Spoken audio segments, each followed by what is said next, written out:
Welcome to the ArmaniTalks podcast. I'm your host, ArmaniTalks. In this podcast, I'm helping you level up your 5 soft skills: public speaking, storytelling, social dynamics, emotional intelligence, and creativity.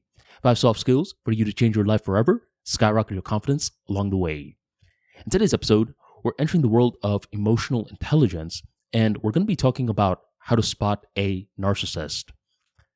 I have a guilty pleasure. The guilty pleasure is that at the end of the night, every now and then, I like to watch a reality dating show. The reason why is because you don't really have to think too much for these episodes. You can just let your mind be free and you watch. One of the shows that I am currently watching, and I just recently wrapped up, is known as Temptation Island. And the premise of the show goes like this. There are 4 couples who are in a very rocky relationship. From the 4 couples, the guys, they will go to an island called Temptation Island where there are a bunch of single ladies. And the girls from the rocky relationship will go to the part of the island where there are plenty of single men. And throughout the season, we see if the 4 couples, if any of them are going to get tempted by the singles. It's a great piece of work, I would say, in understanding human psychology. And what routinely happens in the different seasons of Temptation Island is that a narcissist is exposed. Different members within the house are like, you're a narcissist.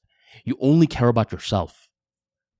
And time again, one of the traits that I have noticed about narcissists is that they're very well spoken. They know how to articulate their inner world out loud, where the other folks, the folks that aren't getting labeled a narcissist, they often don't know how to do this as well, articulate their inner world out loud.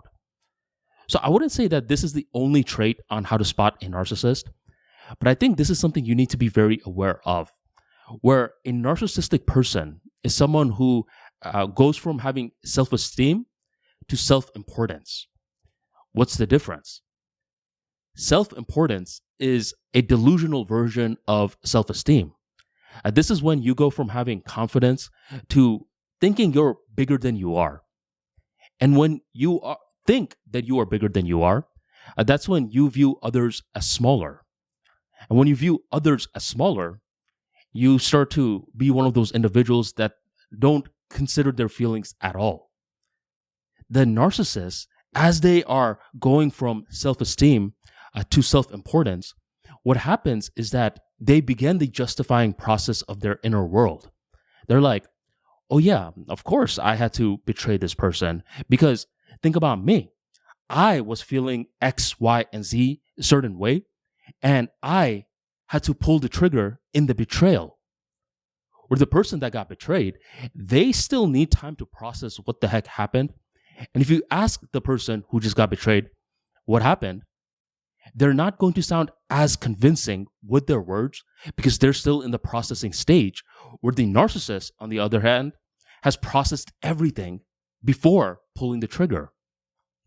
One of the traits that you really want to look at when trying to spot a narcissist is someone who is consistently being labeled a narcissist. That's number 1. Okay? From these Temptation Island episodes, what I've noticed is that the guy or girl, by the way, who gets labeled a narcissist is not just labeled it by one person. They're labeled it by multiple different folks. In addition to that, when someone is consistently being labeled a narcissist, spot this guy or girl and ask, are they a little too good at expressing their feelings? What about the other person's feelings? Can they equally express it as well as their own feelings? Not even equal, but even close to their own feelings? If not, then you may be dealing with a narcissist. Most narcissists out there are very well spoken. They know how to articulate themselves out loud. They have beautiful tonality. They have amazing eye contact. And this is one of the reasons that they're capable of getting away with their crime. A lot of people can get away with crimes if they have excellent communication skills. And this is something that you want to be aware of.